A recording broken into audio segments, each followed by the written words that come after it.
मेरी वाह वाह। Mister allrounder.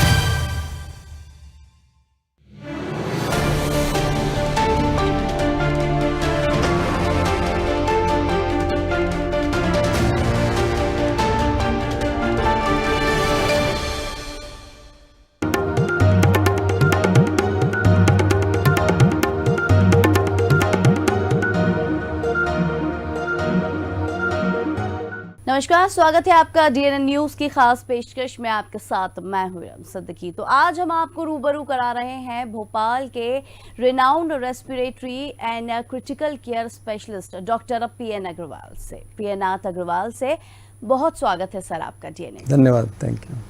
आपको बताना चाहेंगे कि doctor PN Agarwal first DM respiratory specialist हैं एमपी और छत्तीसगढ़ के, और he is also the member of MP state कोविड-19 technical advisory committee since May 2020।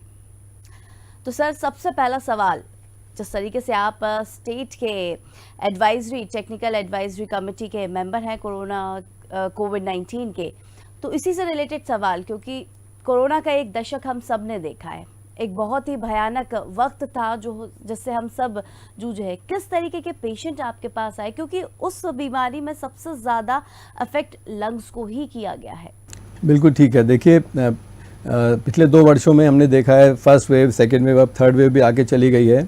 तो इसमें शुरू में तो अलग तरह के केस से, पहली बार जब पूरे विश्व में, हमारे देश में 2020 में मार्च से केसेस आना शुरू हुए थे और लॉकडाउन लगा था, तो हमें कोई ज्ञान नहीं था उसके बारे में। कोई पहली बार चूंकि ये बीमारी विश्व में आई है, तो इसका कोई संपूर्ण उपचार नहीं उपलब्ध था। हमारे पास पुराने समय के एंटीवायरल जो मेडिकेशन थे उस पर हम लोग बिलीव कर रहे थे, डिपेंड कर रहे थे। तो जैसे जैसे इन्फेक्शन हमारे देश में बढ़ता गया, मुख्यतः जो रोगी आ रहे थे वो एडल्ट्स आ रहे थे, उसमें भी जो ज़्यादा एज के थे वो ज़्यादा वल्नरेबल थे, ज़्यादा गंभीर रूप से आ रहे थे। इन सभी में लंग्स का इन्फेक्शन हो रहा था, बुखार आता था, सर्दी जुकाम खांसी, और उसके 3 या 5 दिन बाद सांस फूलने लगती थी। और जिसको ज़्यादा गंभीर रोग होता था उनके लंग्स पूरी तरह से वाइट होने लगते थे, उनके अंदर खून में ऑक्सीजन की मात्रा कम होने लगती थी।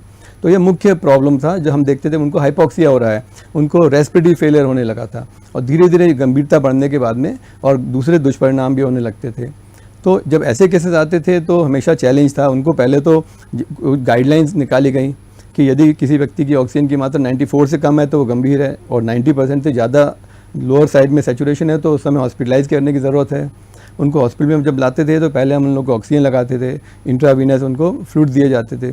और उससे पहले मैं बात करूं तो पहले पहचानने की बात करें कि हम उनको डायग्नोज कैसे करते थे, क्योंकि हमेशा से वायरल इन्फेक्शन के और निमोनिया के और लंग इन्फेक्शन के केसेस तो आते ही आ रहे हैं, और सालों साल से उनको ट्रीट किया जा रहा है पूरे विश्व में। तो ऐसे केस में अब जब ये एपिडेमिक आना शुरू हुआ, विश्व के चाइना से शुरू हुआ कोविड-19, और जैसे जैसे बड़ा कुछ केसेस हमारे देश में आए, लोग प्लेन से फ्लाई करके जो इंडियंस लौटे तो उनसे इन्फेक्शन लगा, तो उसमें हमने देखा कि इनके अंदर बुखार था। यदि वो सस्पेक्ट थे, शुरू में तो आसान था कि जो लोग विदेशों से ट्रैवल करके आए थे, चाइना से आए थे, उनको फिर गवर्नमेंट इसके लिए स्पेशल इन्वेस्टिगेशन होते थे, जिसे RT-PCR बोलते हैं। RT-PCR में उस वायरस को मल्टीप्लाई करके देखा जाता था। और उसका दूसरा तरीका था रैपिड एंटीजन टेस्ट, जो इस वायरस के एंटीजन बॉडी में आते थे, और उसको टेस्ट करके ये 2 तरीके से जब पॉजिटिव होते थे तो कंफर्म कोविड-19 का केस होता था। और यदि वो कंफर्म नहीं होते थे फिर भी सस्पेक्ट ग्रुप में उनको रखा जाता था, जिनको इसी तरह के लक्षण होते थे। तो उनको ट्रीटमेंट में फिर हम लोग उसमें उनको फ्लूइड दिए गए, ऑक्सीजन दी गई, कुछ एंटीवायरल दवाइयाँ दी गई। शुरू में हाइड्रोक्सीक्लोरोक्विन सल्फेट नाम की टैबलेट थी, उसका माना गया था वो इफेक्टिव, वो हमने दी। ऐसे करके गाइडलाइंस के अनुसार उनको ट्रीट किया गया, और हमको शुरू से अच्छी सफलताएँ मिली थी। बिल्कुल डॉक्टर, जिस तरीके से देखा जाए कोरोना की जो वेव्स की अगर हम बात करें, तो जो लहरें हैं वो बार बार आने का क्या कारण यहाँ पे सामने आया है?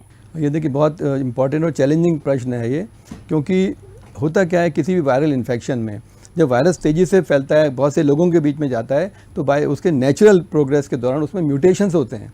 वायरस अपने आप को बचाव करने के लिए ये उसके अंदर ये शक्ति डेवलप होती है, कैरेक्टर डेवलप होता है। उन म्यूटेंट्स जो होते हैं वो हमारे नॉर्मल वायरस की दवाइयों से रिस्पॉन्ड नहीं करते हैं। तो ये जो, और एक बात, दूसरी बात क्या होती है कि वायरस पूरी तरह से हम ख़त्म नहीं कर पा रहे हैं। ऐसे बहुत से व्यक्ति हैं जो ट्रीटमेंट नहीं ले रहे हैं। तो जो समाज में, सोसाइटी में कई लोगों के शरीरों उनके अंदर वायरस कैरियर के रूप में रहता था, और ये व्यक्ति अब दूसरों के संपर्क में आते थे तो वो भी फिर से संक्रमित हो जाते थे। तो अतः एक साइकिल चलती चली गई। तो ये दोनों फैक्टर इसमें इंपॉर्टेंट थे जिसके कारण से ये नई नई वेव्स आती गई। और ये हमारे देश में नहीं था, पूरे विश्व में एक्चुअली ये वेव हमारे अकेले, हम इंडिया इसका अकेला फोकस नहीं है, पूरा विश्व है। और 206 कंट्रीज में हमने देखा कि इन्फेक्शन फैला। तो जनरली हमने देखा यूरोपियन कंट्रीज़ में ज़्यादा गंभीरता से इस बीमारी ने नुकसान किया। और उन कंट्रीज़ में जहाँ पर लोग फॉलो नहीं कर रहे थे कायदे, मास्क नहीं पहन रहे थे, डिस्टेंसिंग को फॉलो नहीं कर रहे थे, और जो प्रॉपरली ट्रीटमेंट नहीं ले रहे थे, तो कई लोग हैं, कई देशों में जहाँ पे हम लोग देख रहे हैं कि उनके अधूरे ट्रीटमेंट लेने से वहाँ पे ज़्यादा इन्फेक्शन फैला। चाइना में जैसे देखिए फर्स्ट वेव में उन्होंने वहाँ से शुरू हुआ, पर बहुत स्ट्रिक्ट सैंक्शन लगाया गवर्नमेंट ऑफ चाइना ने, तो धीरे धीरे वहाँ तो कम हो गया, पर पूरे विश्व में फैल गया। बिल्कुल। डॉक्टर, जिस तरीके से देखा जाए वैक्सीनेशन की बात अगर हम यहाँ पे करें तो क्या रोल रहा है कोरोना में वैक्सीनेशन का, और कितना इफेक्टिव इसे माना गया है? बिल्कुल। देखिए, ट्रीटमेंट के अलावा वैक्सीनेशन तो उसको टर्निंग पॉइंट था इस पूरे पेंडेमिक में, और vaccination is the key factor जिसने हमको प्रोटेक्ट किया। वैक्सीन बनते हैं इस वायरस के कुछ बॉडी के कैरेक्टर्स को लेके, उससे वैक्सीन बनाए जाते हैं। जैसे हमारे पास पहले भी विभिन्न रोगों के वैक्सीन चलते चले आ रहे हैं, उसको लगाने से प्रोटेक्शन मिलता था, तो इससे इम्यूनिटी भी मिलती है।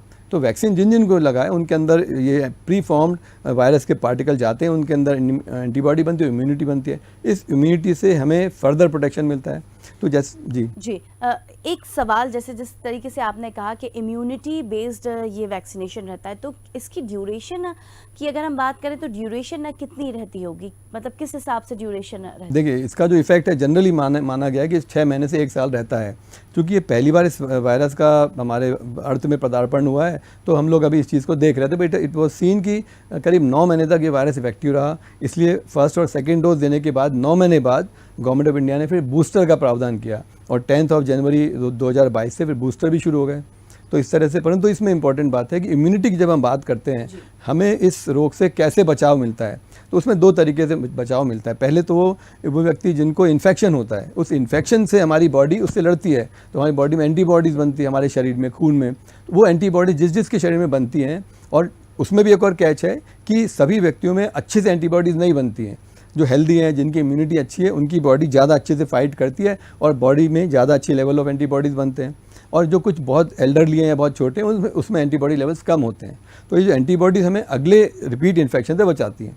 और साथ साथ जब वैक्सीन लग जाता है, तो वैक्सीन दोनों मिलके हमें बहुत अच्छे से बचाया जाते हैं। ये जो एंटीबॉडीज़ बनती हैं उसको हम हर्ड इम्यूनिटी बोलते हैं, कि पूरे सोसाइटी में कितने % पॉपुलेशन में ये एंटीबॉडीज़ बनी हैं। और ये माना गया था कि 70% वैक्सीन लोगों में जब एंटीबॉडीज़ बन जाएंगी, तब हमारे देश में ये इसका प्रसार रुकने लगेगा। बिकॉज फिर वायरस को कम लोग मिलते हैं जहाँ पर वो इन्फेक्ट कर सके, और वायरस का मल्टीप्लिकेशन और प्रसार कम होता चला जाता है। बिल्कुल। जिस तरीके से कोरोना का जिक्र यहाँ पे हम कर रहे हैं, देखा जाए तो कोरोना लंग्स को इन्फेक्ट करता है, तो क्या कोरोना जैसे ही ठीक होता है या वैक्सीनेशन एक पर्टिकुलर इंसान ने लगवा लिया है, तो क्या उसके बाद उसको कोई और लंग्स से रिलेटेड बीमारी होने का खतरा बढ़ जाता है या फिर नहीं होता? ये बहुत इंपॉर्टेंट प्रश्न है आपका। देखिए, वायरस आता है हमें अपर रेस्पिरेटरी इन्फेक्शन से, सर्दी जुकाम नाक से जाता है, गले में जाता है, और उसके बाद यदि वो सीवियर होता है तो फिर लंग्स में उतर जाता है। जब वायरस लंग्स में पहुंचता है तब गंभीरता आ जाती है। तो पहले तो वो इन्फेक्शन करता है, छोटे छोटे पैचेस डिफरेंट लंग्स में अलग एरियाज में बनने लगते हैं। धीरे धीरे उस एरिया में से गैस एक्सचेंज कम होने लगता है, ऑक्सीजन की कमी होने लगती है। और हमने देखा जब सेकेंड वेव में बहुत ज़्यादा गंभीरता आई इस इन्फेक्शन में, तो लंग्स काफ़ी हद तक फाइब्रोज होने लगे। लंग्स के अंदर ऑक्सीजन की क्षमता इतनी कम हो गई कि पेशेंट्स को वेंटिलेटर पर लेना पड़ा। एक दूसरा होता है कि जो हील हुए, ठीक हुए, उनके अंदर लंग्स में हमने देखा कि फाइब्रोसिस डेवलप होने शुरू हुआ, जिससे लंग्स जो नॉर्मली आसानी से फूलते और पिचकते थे, वो स्टिफ होने लगे। जब लंग्स कड़े होने लगे तो ऑक्सीजन और कम होने लगी, वो व्यक्ति जल्दी थक जाते थे। कई बार इससे उसमें लंग्स में एयर पंक्चर होकर एयर भर जाती है, जिसको हम न्यूमोथोरैक्स बोलते हैं। जो एयर जो नॉर्मली लंग्स के अंदर स्ट्रक्चर एल्विलाई में रहती है, अब जब लंग्स पंक्चर होता है तो पूरा लंग पिचक जाता है। तो ऐसे में उसमें ऑपरेशन करके चेस्ट ट्यूब इंसर्ट करके उसको फैलाया जाता था। इस तरह कई बार वो लंग्स इसी बीमारी के चलते कई बार ब्लड क्लॉट्स हमारे लेग्स में बन जाते थे, वो निकल के आके लंग्स में फंस जाते थे, और ऐसे में कई बार मृत्यु हुई थी। इसको कहते हैं पल्मोनरी एम्बोलिज्म, जो बहुत बड़ा रोग था, जिसके कारण से काफ़ी लोगों की डेथ हुई। परंतु उसको हमने बहुत जल्दी पहचाना, और गवर्नमेंट ऑफ इंडिया ने बहुत जल्दी गाइडलाइंस शुरू की। कि आपको याद होगा कि हमने ब्लड थिनर लगाने शुरू किए थे, इंजेक्शन क्लैक्सिन बोलते हैं, जो ब्लड को थिन करते हैं, और टैबलेट भी आजकल दी जाती हैं, जिसमें एस्प्रिन नाम की दवाई दी जाती है, और जिससे कि खून को पतला करके रखें और ये क्लॉट्स ना बन पाएँ। और इससे हम आगे हमने शुरू के कुछ महीनों के बाद काफ़ी हद तक इस पूरे प्रकरण में हमने लाइफ को सेव किया। और मैं जब एज एडवाइज़र कमेटी मेंबर था तो उस समय 2020 में पहले साल मई में हम लोग की बहुत बड़ी मीटिंग हुई थी वल्लभ भवन में, तो उसमें सतपुड़ा भवन में, वहाँ पर एक्चुअली इसी के ऊपर गाइडलाइंस बनी कि हम अपने मृत्यु दर देश में कैसे कम करें। यही बात प्रधानमंत्री जी ने कही थी कि 1% से कम मृत्यु दर रहेगी, और यही बात उसी समय हमारे मुख्यमंत्री जी ने भी कहा था कि 1% से कम लोग की मृत्यु, ये हमारा सबसे बड़ा टारगेट था। विश्व में कहीं नहीं हो पा रहा था, कहीं 8%, कहीं 6%, कहीं 5% डेथ्स हो रही थी बड़े बड़े देशों में। तो उसी की प्रक्रिया के तहत हम लोग एक एक व्यक्ति को सेव करने की कोशिश कर रहे थे। एक एक सीरियस पेशेंट को हम ठीक करते करते करते तब जाके हमने देखा कि हमारी मृत्यु सच में अभी ऑलमोस्ट 1% के 1% के आसपास आ गई है। इट इज़ बिलो 2%, जो कि बहुत बहुत बड़ा अचीवमेंट है, thanks to the massive effort by the government of India and state governments. और साथ साथ हर नागरिक को भी बधाई मिलती है, क्योंकि उन्होंने इसमें मिलकर हिस्से, कंधे से कंधे लेके हिस्से लिया और फॉलो किए सारी नॉर्म्स को। तो इसमें अर्ली आइडेंटिफिकेशन ज़रूरी है बीमारी का, उसका अर्ली ट्रीटमेंट ज़रूरी है, और इतने सारे ICU बेड्स बनाए गए, इतने सारे गवर्नमेंट और प्राइवेट सेक्टर ने भी इसमें कंधे से कंधा मिलाकर हम लोगों ने योगदान दिया। तो अर्ली डिटेक्शन करते थे, पेशेंट को प्रॉपर्ली गाइड करते थे, और प्रॉपर्ली ट्रीट करने से कुछ समय छोड़ दे, जब पैंडेमिक का जब बिल्कुल सेकेंड वेव ने भरपूर रूप दिखाया था और लाखों लोग एक साथ संक्रमित हो गए थे, तो ओवरवेलम कर दिया तो उन्होंने हेल्थ फैसिलिटीज़ को। उसके अदरवाइज़ हम लोग बहुत अच्छा किया। और जो आपका प्रश्न था लंग्स में और क्या होता था, तो हम लोग उसके पोस्ट पल्मोनरी कॉम्प्लिकेशंस, जैसे लंग फाइब्रोसिस था और लंग्स में एम्फीजीमा हो जा रहा था, न्यूमो था, उसको भी हमने बहुत अच्छे से डील किया। कुछ पेशेंट तो वेंटिलेटर पर रहे, जो कोई 15 दिन, कोई 1 महीना, कोई 45 डेज तक भी वेंटिलेटर पर रखना पड़ा। फिर भी धीरे धीरे करके मैंने ये देखा है कि करीब करीब अधिकतर पेशेंट अच्छे होते चले गए। जो शुरू में जिनकी डेथ हो गई उनको छोड़ दें तो बाद में बहुत 90%, 95% पेशेंट धीरे धीरे करके अच्छे होते चले गए। बिल्कुल, तो देखा दर्शकों जिस तरीके से अभी डॉक्टर PN अग्रवाल ने हमें यहाँ पे बताया कि एक बहुत ही अहम रोल, क्योंकि डॉक्टर्स ने तो एक बहुत ही अहम रोल यहाँ पे निभाया है, लेकिन गवर्नमेंट ऑफ MP और गवर्नमेंट ऑफ इंडिया ने भी एक बहुत ही अहम रोल यहाँ पे प्ले किया है कि किस तरीके से लोगों की जान यहाँ पे बचाई जा सके। हैट्स ऑफ, बहुत बहुत सराहनीय काम आप लोगों द्वारा यहाँ पे किया गया है। अगला सवाल मैं जानना चाहूँगी, क्योंकि रेस्पिरेटरी सिस्टम के कुछ मुख्य रोग होते हैं, उनके बारे में मैं जानना चाहूँगी डॉक्टर आपसे। देखिए, one of the commonest system involve जो कि हमारे OPD पेशेंट्स में होता है, उसमें एक तो होते हैं इन्फेक्शन में अपर रेस्पिरेटरी इन्फेक्शन होते हैं, लंग से इन्फेक्शन में निमोनिया एक बहुत बड़ी बीमारी है, ट्यूबरकुलोसिस बहुत बड़ी बीमारी है, और दूसरे एलर्जी के रोग होते हैं, जैसे रोग में अस्थमा और एलर्जिक ब्रोंकाइटिस एक बहुत बड़ा ग्रुप है जो कि हमको जो अफेक्ट करता है, सभी एज ग्रुप में इन्वॉल्व होता है। उसके अलावा एक स्मोकिंग इंड्यूस्ड बीमारी है जिसको क्रॉनिक ऑब्स्ट्रक्टिव एयरवे डिजीज बोलते हैं, COPD या ब्रोंकाइटिस या एम्फाइसीमा। तो ऐसे कई सारे रोग हैं जिससे हम लोग रेगुलरली रूबरू होते हैं, और बहुत बड़ा हमारे पॉपुलेशन का हिस्सा इससे अफेक्ट होता रहता है। तो अगर हम इसमें जी अस्थमा के बारे में हम जानना चाहेंगे, किस तरीके से और किस एज ग्रुप को सबसे ज़्यादा अफेक्ट करता है? अस्थमा एक एलर्जिक रोग है, आनुवंशिक रोग है, और जनरली ये छोटे बच्चों में ज़्यादा इन्वॉल्वमेंट रहता है। 12 से 14 साल तक के बच्चों में करीब 40% ये इंसिडेंट इस एज ग्रुप में होता है। और बच्चों का जो अस्थमा होता है वो जनरली ग्रेजुअली समय के साथ कम होता चला जाता है। फिर भी जो मुख्य कारण जो इसको एग्रावेट करते हैं वो है exposure to cold air, dust, pollens, बहुत ज़्यादा ठंडा कुछ बच्चे खाते हैं, ice creams, cold drink, cold water, तो प्रॉब्लम होता है। यदि किसी बच्चे को वायरल इन्फेक्शन होता है तो उसके बाद ये टेंडेंसी अस्थमा की एग्रावेट होती चली जाती है। तो ये तो मुख्य कारण होते हैं। और इसका ट्रीटमेंट और बचाव में ऐसा रहता है कि हमको पहले पहचानना ज़रूरी है कि ये जो एपिसोड हो रहा है क्या वो अस्थमा ही है।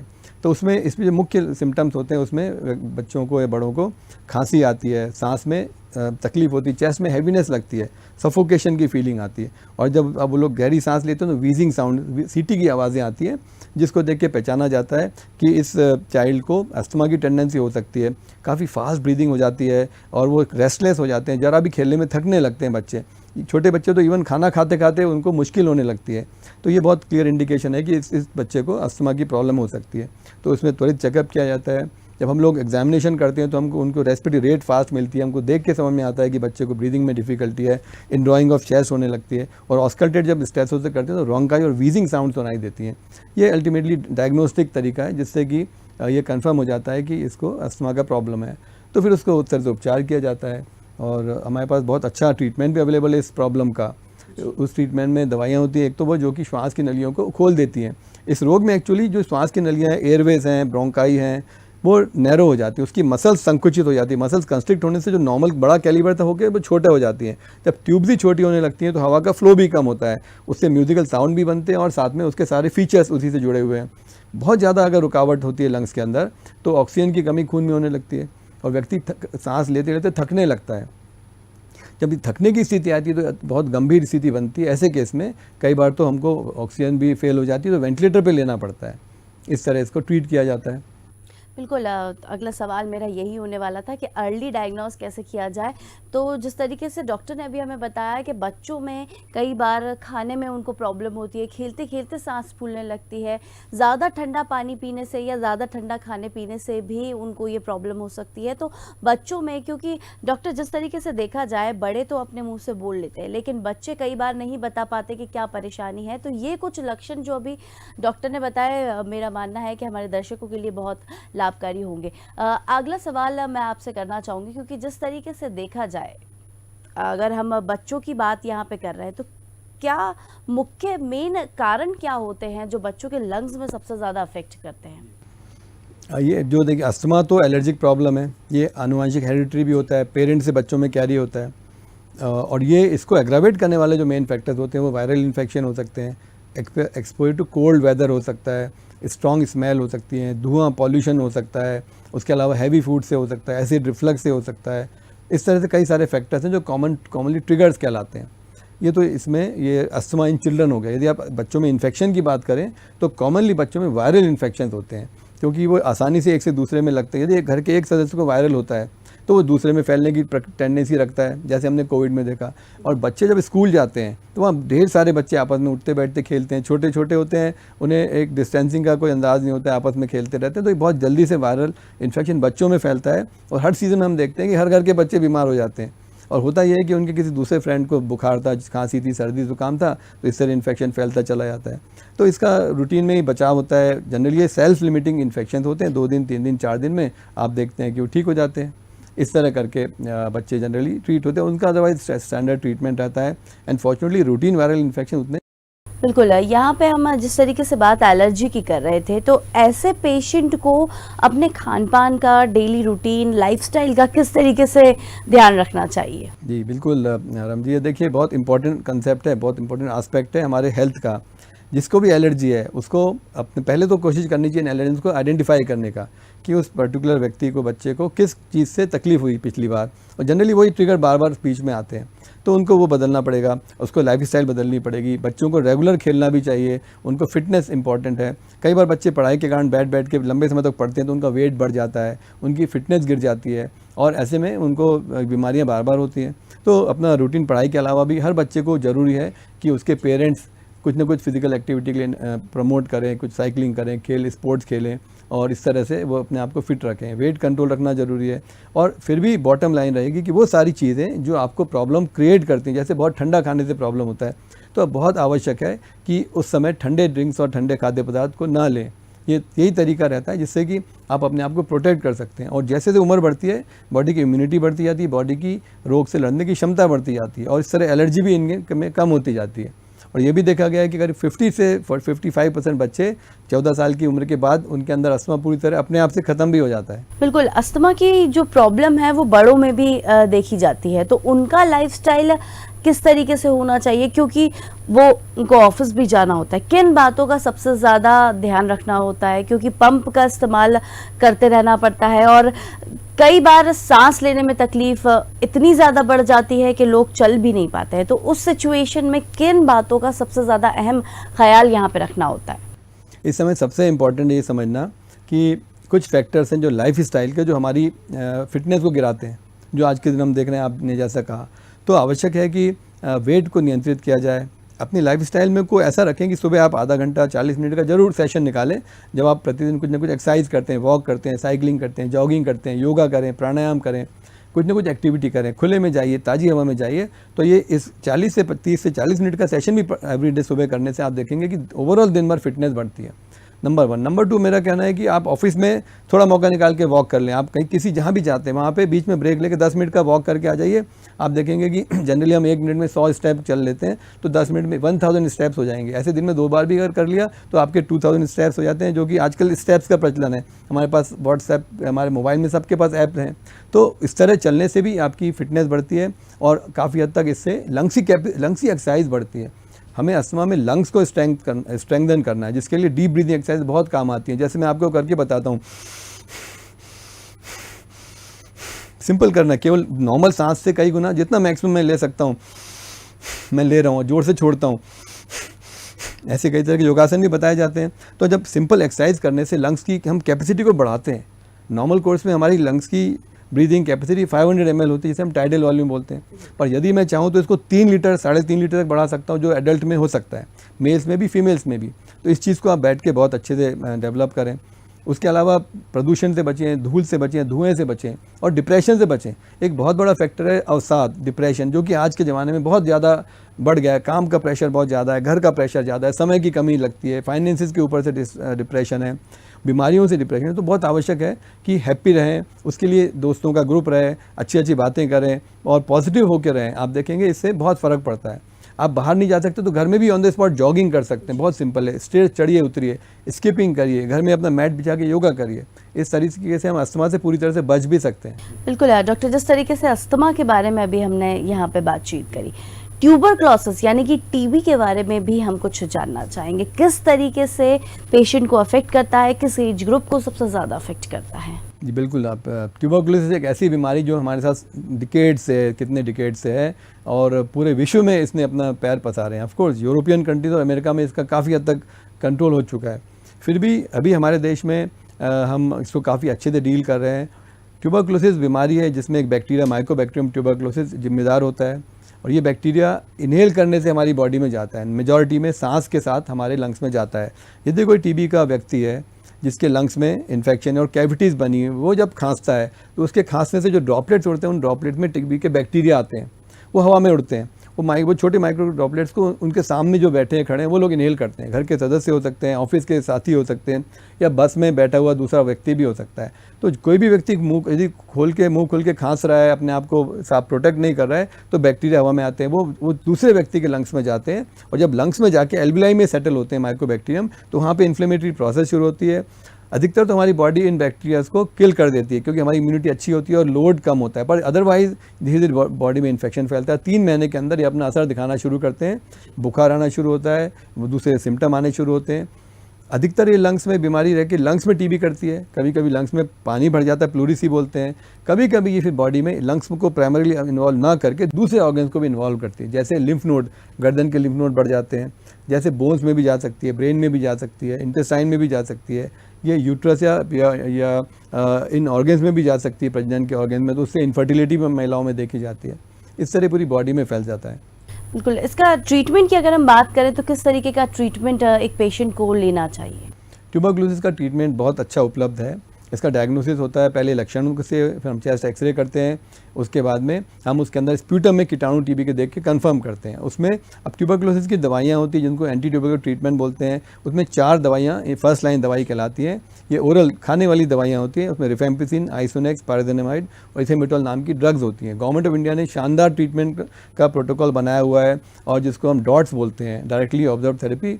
ये अंडर सुपरविजन डॉट थेरेपी दी जाती है और बहुत अच्छे से मॉनिटरिंग की जाती है। अब इसमें मैं अब बताना चाहूँगा कि हमारे देश में माननीय प्रधानमंत्री जी ने इसको हमारे देश से इरेडिकेट करने के लिए 2025 की डेडलाइन दी है। पूरा विश्व में WHO ने बोला है कि 2030 से विश्व में ख़त्म होना चाहिए, 30 तक। हमारे प्रधानमंत्री ने बोला 2025 तक हम इसे ख़त्म करेंगे। उसी के तरह बहुत जम के हम प्रयास कर रहे हैं, बहुत बड़े लेवल पे इसको गाइडलाइंस बना के ट्रीट कर रहे हैं। बिल्कुल। तो डॉक्टर, जिस तरीके से जिक्र अभी हमने यहाँ पे एलर्जी का किया, अस्थमा का यहाँ पे जिक्र हमने किया, पल्मोलॉजी के बारे में, रेस्पिरेटरी के बारे में यहाँ पे हम बात कर रहे हैं। अगर एक स्टूडेंट को अपना फ्यूचर बनाना है इस फील्ड में, क्या ऑप्शन चूज करने चाहिए और किन बातों का सबसे ज़्यादा ध्यान रखना चाहिए एक पल्मोलॉजिस्ट बनने के लिए? जी, आपका बहुत बढ़िया प्रश्न है और देखिए ऐसा है कि बहुत शानदार ब्रांच है, बहुत उपयोगी ब्रांच है, और मैं तो सभी बच्चों को एनकरेज करूंगा कि आप पल्मोनरी मेडिसिन को सिलेक्ट करें। इसमें भविष्य में बहुत रिसर्च की गुंजाइश है, आप काम करें, क्योंकि कॉमनेस यदि कोई बीमारियां होती हैं यंग और मिडिल एज में, ओल्ड एज में, वो ये रेस्पिरेटरी से जुड़ी होती हैं। इसमें बहुत सी बातें आप वेंटिलेटर मैनेजमेंट सीख सकते हैं, ब्रोंकोस्कोपी हो रही है, बहुत अच्छी रिसर्च भी इसके ऊपर चल रही है। तो नए बच्चों का हमेशा स्वागत है, आप पल्मोनरी मेडिसिन में आइए और इसमें अपने आप को और आगे भविष्य की रिसर्च के साथ लाइए, जिससे आप अपने समाज में ज़्यादा योगदान दे सकें। बिल्कुल। एक आखिरी सवाल मेरा, एक मैसेज हमारी जनता के लिए। भाई मेरा आप सबसे यही अनुरोध है कि आप खुद स्वस्थ रहें और अपने समाज को स्वस्थ रखें। स्वस्थ रहना बहुत आसान है। देखिए मैं मानता हूँ कि हम सबके पास 100 साल जीने के लिए हैं, इसे कोई और हमसे नहीं छीन सकता है, केवल हम ही छीन सकते हैं। यदि हम अच्छी लाइफस्टाइल अपनाएंगे, अच्छा खाना, हेल्दी खाना खाएंगे, रोज़ नियमित एक्सरसाइज करेंगे, अपना वेट नियंत्रित रखेंगे। हमारा वजन हमारी हाइट के हिसाब से बनता है, जिसको हम बॉडी मास इंडेक्स के कैरेक्टराइज करते हैं। बॉडी मास इंडेक्स 20 से 25 के बीच अगर रहता है तो आप परफेक्ट फिटनेस में हैं। तो अपने आप को फिट रखें, रोज़ अच्छी एक्सरसाइज करें, अच्छा खाना खाइए, और एक बहुत बड़ी बात, एडिक्शन से दूर रहिए। Please do not take tobacco, do not take alcohol, do not smoke, और इस तरह से एडिक्शन से दूर रहिए, जिससे कि आप स्वस्थ रह सकें। और अलर्ट रहिए, चौकन्ने रहिए। जितना जानकारी आप गैदर करेंगे बीमारियों के बारे में, उतने आप अपने आप को रोग से आप मुक्त रख सकते हैं। और ज़रूरत से ज़्यादा पढ़ के अपने आप को डिप्रेस भी मत करिए। Be smart, be active and follow very healthy lifestyle. अपने देश के लिए भी प्लांटेशन को मदद करिए, एक्सरसाइज को प्रमोट करिए, और ये इससे आप और हम सब खुश रह सकेंगे। बिल्कुल, बहुत शुक्रिया आपका हमारे साथ जुड़ने के लिए और इतनी अहम बातें हमारे दर्शकों से करने के लिए। तो डॉक्टर प्रियनाथ अग्रवाल से हमने जाना किस तरीके से अपनी लाइफस्टाइल को फिट रखा जाए, किस तरीके से एडिक्शन से यहाँ पे बचने की सलाह उन्होंने यहाँ पे दी है। तो डॉक्टर प्रियनाथ अग्रवाल एक हाईली स्किल्ड और एक्सपीरियंस रेस्पिरेटरी और क्रिटिकल केयर के डॉक्टर हैं, पल्मोलॉजिस्ट हैं, जो बहुत ही बेहतरीन तरीके से कोरोना के टाइम पे उन्होंने अपना एक सराहनीय काम यहाँ पे दिया। तो फिलहाल हम यहाँ पे इजाज़त लेंगे और अगली बार मुलाकात करेंगे एक और नए खास चेहरे के साथ। तब तक के लिए हमें दीजिए इजाज़त और आप देखते रहिए DNN न्यूज़। नमस्कार।